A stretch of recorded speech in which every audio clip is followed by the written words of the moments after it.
up, everybody? Welcome to another edition of the KCSN Defensive Film Breakdown. With me, as always, are Chiefs legends, Mike DeVito, Derrick Johnson. These guys know what it's like to beat up on the Raiders, and they know what it's like to not stomp on the opponent's logo before the game. My goodness. I want to ask you guys about that right off the top. That's Bush League, right? That's pretty Bush League to come out there and do that before the game, right?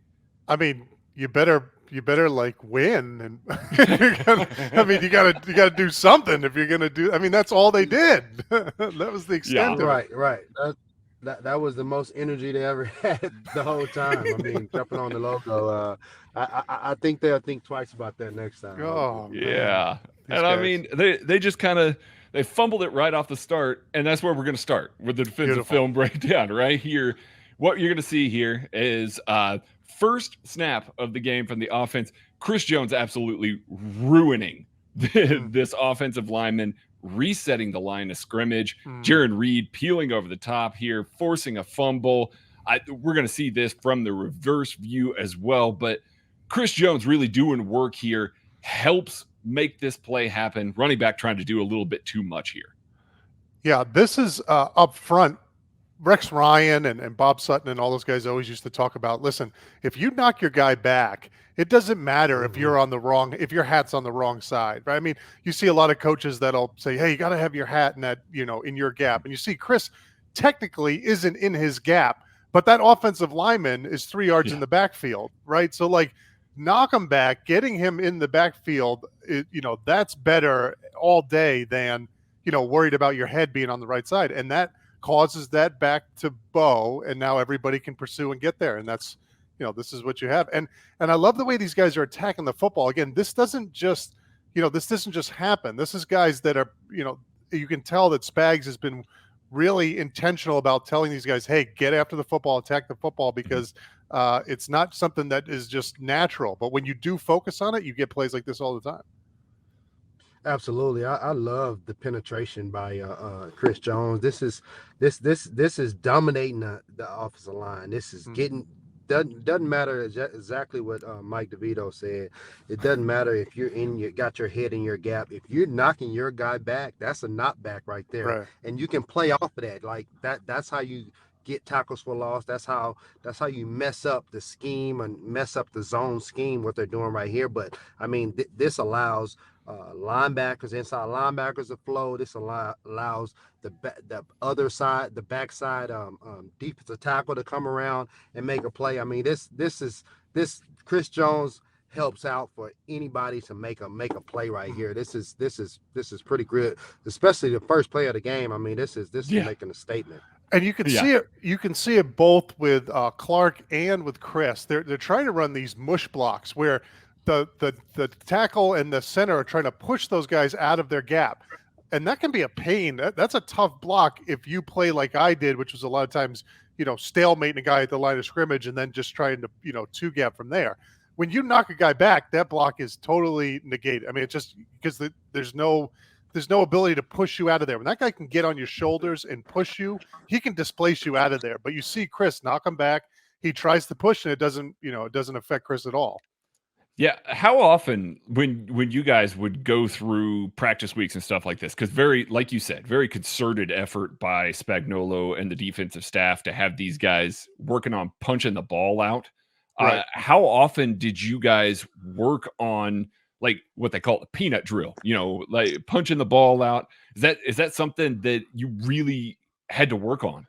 Yeah, on a week-to-week basis. Yeah, and you'll have the different drills, right? Where you're, Fridays we're always working on, we would get in a line, right? And you'd have one guy in front who would have the ball, and then another guy behind him, and you would run up and try to punch the ball out from his hand. So the D line would go through that. But even still, like you could work it all day, but being intentional about doing in the game, that takes a lot of reminders from the coaches, and that takes a lot of, hey, put a precedence on this. This is real important. I remember when I was with the Jets, they would give us $1, like a D-line coach would say, hey, every time you get the ball out, it's $1, we'll add it up. And so it was like just something little like that would get you to be like, okay, yeah, no, we got to go for it. But then it becomes second nature, and you see the Chiefs doing it all the time now. Yeah, really, really good job by Jaron Reed here to punch that out. Mike Hughes, the guy that scoops this up, forces 2 out himself. Dan Sorensen gets his hands on some ball. I mean, just like you said, real concerted effort by Spagnuolo to punch at the ball, knock it loose. Yeah. Obviously saw some issues with ball security, with some of these teams coming up here. So, Mm. All right, next play here. And what we're going to see is just a really good job of diagnosing a gap scheme run. The Raiders tried to attack the Chiefs with some gap scheme stuff. This is going to be a GH counter. You're going to see the guard pulling around and the H-back that's lined up in the backfield there peeling around. And these linebackers do such a good job of diagnosing this and beating these guys to the spot. They basically wash this entire thing out because they're playing so fast, getting to the spot quickly. When you're going up against gap scheme runs, DJ, I've always heard, the way to blow that up is just to be able to, essentially beat the puller to the spot, force him to not be able to get to the spot, get to his landmarks. Like, it seems like these linebackers did a really good job on this play and throughout the day. Well, the one thing you want to have, obviously, great eyes. I'm always saying it. It's like a broken record, but the one thing you want to do, you want to look at the running back. You want to have eyes on the running back, and you want to feel the lineman, and that's how you can be able to diagnose certain plays, especially from the inside backer position.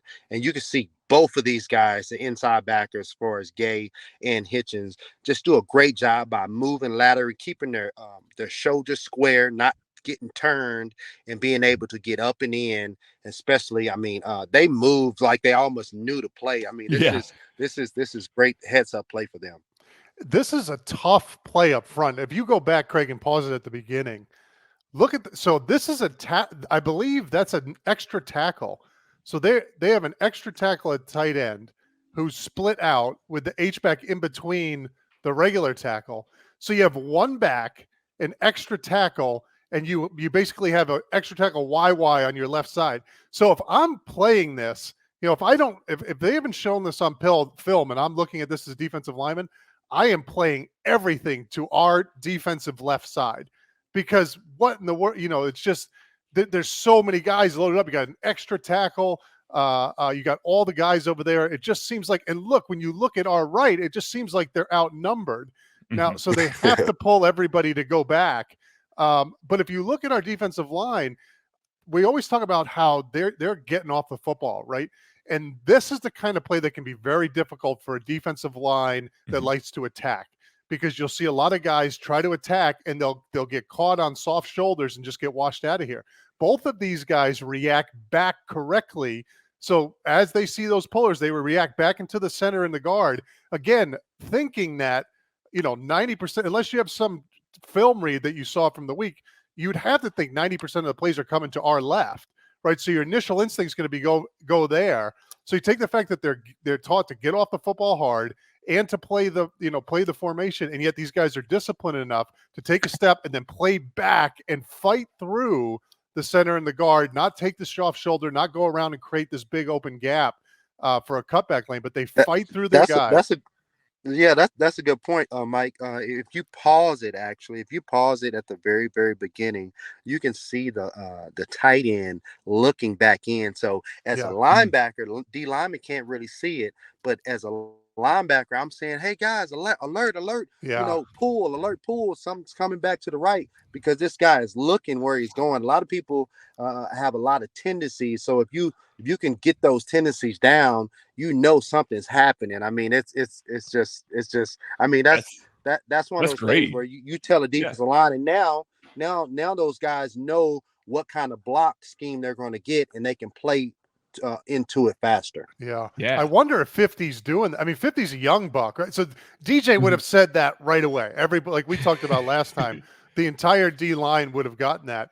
I don't know if 50's saying that. That's a veteran thing to do. Like, I wouldn't have been able to come out there and that's hard to diagnose as a rookie with everything else going on. That's hard to diagnose. I'll tell you what, he's such an athlete too, that it could be that he's just seeing that man move initially and just flowing with him so quick. He's just flying up through that gap. But Yeah, that looks like job. 5'6". I thought that was you, DJ. That looks like you, man. That's a great play. This is one of those plays that I would get frustrated because I'm like, man, I'm never going to be able to make a tackle out here. Everybody's there 5 minutes before I even know what's going on. All right, here we got another one. I believe this is another gap scheme play. You got the guard pulling around here, and just a really good job. I want to highlight number 90 in the middle here, playing as the 3 tech. He does such a great job of getting across the face of this down block on this tackle, working over, and the down block the tackle tries to recenter over the top of him again, and he's able to fight back over it. He makes this play. He does such a great job of staying with his eyes in the backfield and being patient. Just an awesome job by Jaron Reed here, number 90. Yeah. That's that arm over technique, right? So he plays into the guy, and that arm over. Rex Ryan, you say it just works. That arm over just works. That was my favorite release move. You get the guy pinned off, and then as soon as you get that arm over, break his arms down, and then you're right in that gap. So now is that a tight end right there, or is that a tackle again? I believe that's a tight end on that. I believe that's a tight end. Foster Moreau. Yeah. Okay. Again, they're playing into the blocks perfectly. I mean, you see the defensive line up front. They're really doing a good job reading their keys and playing the run technique just perfect. The run fits are perfect. And when you juxtapose this to the beginning of the season, man, this was something I was really worried about because it didn't look like this. One thing you see here, the backers and the line are really gelled together. I mean, they've come together to figure this out. They understand where their fits are, and you see them working together well. Whereas at the beginning of the season, I can't tell you how many times I'd see a play where, 90 would just hit it up the field and soft shoulder, and 50 would over pursue to the right. And then there's this big, massive hole. And now you see the exact opposite. Yeah. It looks uniform. It really does look uniform. It's, right. like I remember Bob Sutton used to talk about in his press conference, building the wall up front, building that wall, forcing that running back. You can't allow him to get that head of steam, force him to make cuts, funnel to those guys that can make those plays on the outside. And that's what he does up front. That's what 90 does. Yeah. 97 does a good job on that tight end too. Yes, he does. That's a weird, as a big guy, that's a weird spot to be because granted it's a tight end, so you're not so worried about getting blocked out of there, but it's just like open space. You got that inverted YY there where you have the H, or that's a receiver. It's just in a very condensed formation here. Yeah. That's a weird spot. So that just feels weird. Like I don't even know how to explain it, but being as a guy who's normally like covered by linemen, to be out there with just a tight end and some open space can sometimes mess guys up. He does a great job staying patient, knocking his guy back, and then if he forces that edge, he forces it back inside. Absolutely. I think we lost DJ. I know he was kind of going from his car. Yeah, but we can keep going here for a little bit, and if he jumps back in, we'll add him to the thing. So, all right. Mike, I think you're gonna like this one. If I remember which play this is, it's a run. So I'm already loving it. It's a run. try and give you guys a bunch of front seven stuff here. That's right. So, what we're gonna see here is 21 personnel. You've got a fullback in there, and they try and run this kind of counter play there. But I wanted to talk to you guys about a little bit about dealing with that fullback in the extra gap that creates, kind of for these guys. You can see, once again, you talked about 97 on the previous play. 97 is the one that absorbs this fullback, squeezes that gap. And, Nick Bolton, 54, is able to come over the top there, doing a great job. But can you talk a little bit about it from a run game perspective, what it's like when they add in that extra guy into the backfield, that extra blocker, and how that kind of changes some of the things that you guys do? Yeah, I mean, that would be something great for DJ to talk about. I know, like this is because that affects him a lot more than me. I know I've seen a lot of collisions in that hole right there. Normally it's not, normally he's coming downhill. That back is coming downhill on a backer, and those make for some really fun collisions. DJ is always the one doling those out to poor fullbacks. But no, this is, as a defensive end, again, 97's a big boy. So these aren't guys you're used to dealing with. And like I've said, when we played the Bills, I got this and the fullback cut me, and it took me forever just to kind of get up. I mean, so these are hard to react to. You can see he just wrong shoulders it right there, stuffs it.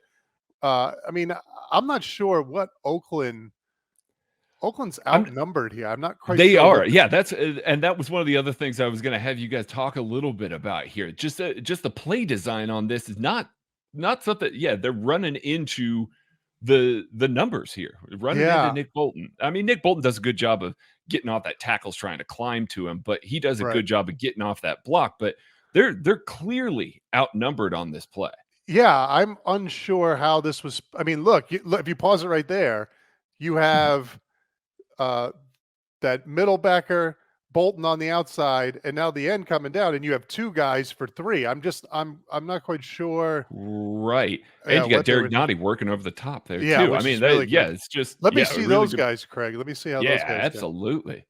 Because this is a weird sort of crunch to double team.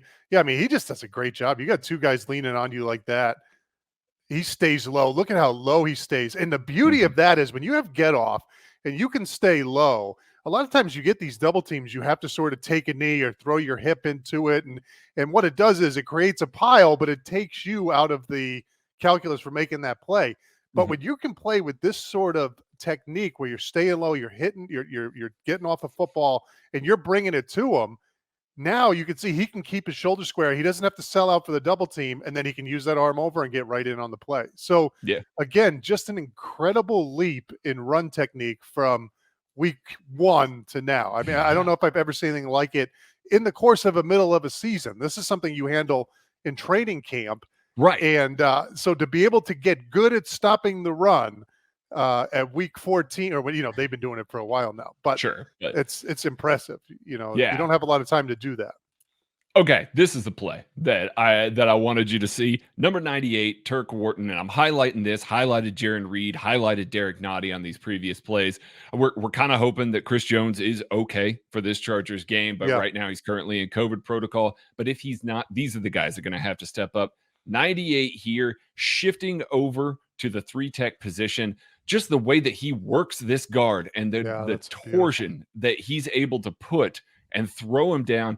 He makes this play. Like this is actually a fairly well blocked play. They've got numbers here, and Turk Wharton, his ability to shed that blocker and then to dive over him to make the play. I mean, that's just an athletic play from a young guy right there. Yeah, I mean, this is the same sort of play that we saw at the beginning with the fumble with Chris Jones knocking his guy back. I mean, gets off the football, he stays low, gets his guy in the backfield. It neutralizes that mush block. If you go back again, you see that center coming. He's trying to push on the hip and get him out of there. That doesn't mean a damn if you're knocking your guy off the football. Right. But yeah, just great. His hat under, that offensive lineman's hat, violent and so violent that he actually knocks the guy down right in front of him and has to jump over. I mean, that's like, I'm not getting that done. Like I'm falling down with him there and hoping DJ comes over the top. Like this is extra credit right here.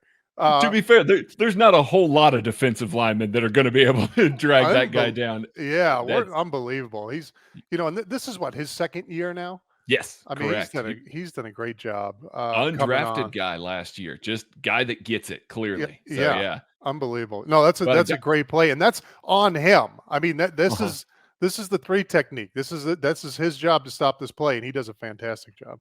Yep. All right, let's go here, and this is going to be a screenplay that we get to see. You were talking earlier about Willie Gay and how he's kind of shot out of a cannon here.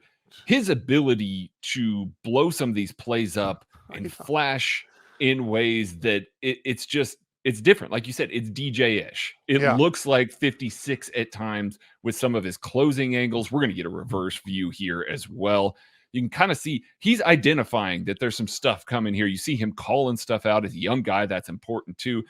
Josh Jacobs doesn't make this catch here, but you can kind of sense that he feels this pressure coming to the outside. You can see him kind of check away as he sees Willie Gay coming downhill. So he's trying to cut it back because he knows Willie Gay's coming. So Willie Gay actually kind of makes this play just with his reaction time initially here. Yeah. And people always talk about how the quarterback is probably the toughest transition from college to the NFL because there's so many things at quarterback, obviously, that you have to diagnose, and that's why it's always good to let those guys sit here.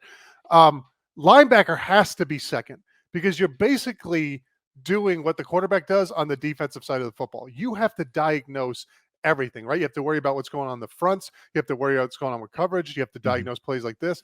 And when you see a guy like 50 who is as young as he is, but has these instincts already, where you can even say DJ-esque, right? DJ's the paradigm of being able to react on a dime and get stuff done. I mean, this is DJ-esque, and it's just the thing that we have to be excited about is not only that he's making these plays, but he's doing it so young. And this isn't just raw talent and ability, which he does have, but this is really football smarts. So not only is he getting up there, lining everybody up, getting everything set, but he's diagnosing these plays quick. And for a young guy with all this stuff going on, that's the mental game is incredibly difficult. And you can see it's just natural for him. Yeah. And I mean, it's the reason why he's been the linebacker with the most snaps for the Chiefs since, for the past 5 weeks. And that's not a slight to Nick Bolton or Anthony Hitchens. These guys are good football players too. Right. But when you see that he's getting it on top of that athleticism, on top of the splash plays that you're seeing him make week in and week out, like that's a guy that you have to have on the field. It makes everybody else's job easier when he makes plays like that. So, no, I mean, that's exactly right. Yeah, no, that's exactly right. This final one right here, we've got, we talk a lot about the front seven here because we have DJ and Mike that join us every week. And obviously run game and the way that those guys work, that's the stuff that you guys know a lot about. And I could just sit and listen to it all day. But one of the things that I get asked about a lot, writing about the defense every week is what are the things that changed the most? And you actually hit on this earlier with the front seven.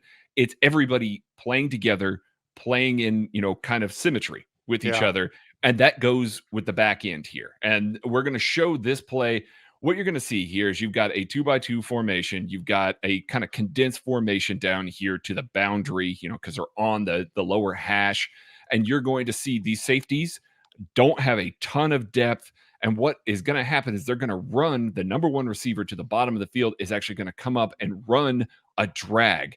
And the way that Charvarius Ward reacts and replaces here with Tyrann Mathieu in the middle of the field to cut that drag is phenomenal. That's second nature by these guys. These zone coverages are not static. That's not something that, you just line up and you drop to one spot and that's it. You have to read and react to these guys. I mean, at this point, with Derek Carr loading up on this 3rd down and short from midfield, it's a 3rd down and short. There is one guy that he's looking for here, and it's the guy that they have passed. This is designed to get this drag open because it's so much work to try and work over the top for these cornerbacks. But being able to pass that off, having that kind of implicit trust in the secondary just makes so much of a difference. And it goes for the front seven too. Like you said, Mike, you have to be able to trust the guy next to you is going to execute their assignment, do everything correctly. This is just a prime example of that. And that's the biggest difference between week 1 and week 14 now. It's just the trust and the execution and everybody being in the right spot. Yeah. Rex Ryan used to say we're singing out of the same hymnal, right? Like as long as we're singing out of the same hymnal, we're going to be good. And you're right. There's a ton of trust. Guys are on the same page. And that so that now guys don't have to think. Guys don't have to stress. Guys can just let their instincts play. And this is, and when you get that, you get guys like 50 and Tyrann doing stuff like this. So yeah, no, but you broke it down perfectly, Craig. I mean, that was really good. I think you and I probably played the same number of 3rd down snaps in the NFL. I think we have the same exact number. Now, see, that's not true. I know that's not true. I went back and I watched some of your tape, Mike. Oh, no. Listen, you got into some nickel situations. Let's not pretend like you were just a base maybe a down 3rd guy. Short. Maybe a 3rd short. No. You got into some nickel situations. I saw them. That's right. Yeah. Craig, so what are we gonna break down the standing on the logo, or you didn't see, because that was the one. Man, do you want me? I can try. And find some video of it. I think that was the one. That was the one positive Raiders play. I mean, to be fair to them, we probably should. We probably should. When you're kind of getting together as a team, if you're a leader on that team, I think somebody actually kind of went through there and showed Max Crosby's reaction to it, a guy that's been in the league a little while now, kind of seeing him as everybody's walking to the middle of the field, he's kind of shrugging like, what are we doing? Like, what are we doing, guys? Yeah. Like, when you're a leader on the team, do you grab guys in that situation and say, hey, listen, some of the younger guys, maybe newer guys of the team, it's like, hey, maybe we chill and don't do this. You know, I've always been a fan of taking it to the next level, a little, the trash talking, Sure. make it fun. Let's get after it. If you want to stand on the logo, let's go. But like, if you're gonna talk crap, you got to swing. You got to get in the fight. You can't, like, everybody. You hate those videos, right? Or you laugh at those videos you see like on Facebook, where a guy's talking all this crap and then gets the living hell beat out of him. It's like, that's what it was. It's like, if you're gonna talk all this, you got to bring it. And if you know you don't have that, then don't do it. But Mitchell Schwartz had some great quote. I said it on the podcast yesterday about how it's going to go down as like one of the dumbest things ever. Like you waited for the other team to be in their locker room. You went out and stood on their goalpost or on the logo, and then you got slapped 48-9. It just, but it's typical Raiders stuff. This is just the same thing with the bus last year. And it's a team, when you look at, as much as I hate the Raiders, you look at some of the stuff they've dealt with. It hasn't been easy over there. Oh, yeah. They're in the season from hell right now. Yeah, they really no doubt. are. No doubt. Yeah, no doubt. But and I understand getting fired up and us against the world and everything. But if you're gonna spit on somebody, you got to be ready to fight. And they spit and then just got knocked out. Yeah. All right, short week. Yes, we're gonna be turning around here, playing the Chargers. Mike, did you guys ever play 3 divisional opponents in a row? I don't recall having that on the schedule. That's tough. Like, that's a tough thing to do. Especially you're playing them all. Oh wait, no, you played Denver. You'll still have to play again. Okay, yeah, correct. So it's not all the second time. Ooh, that would be tough. Second time is tough. Second time is tough. It's hard to win both games. It's really difficult to win both games. So no, I don't remember that. But I do remember always feeling like Kansas City got the short end of the stick when it came to the schedule. So, but what are you going to do? What are you going to do? Well, we will be back next week with a more KCSN defensive breakdown. Hopefully, after the Chiefs beat the Chargers, turn around, hold the number 1 seed in the AFC West, and potentially the number 1 seed in the AFC, depending on how the results go this weekend. We'll be back next week. Baby. Yeah. Love it. Catch you later.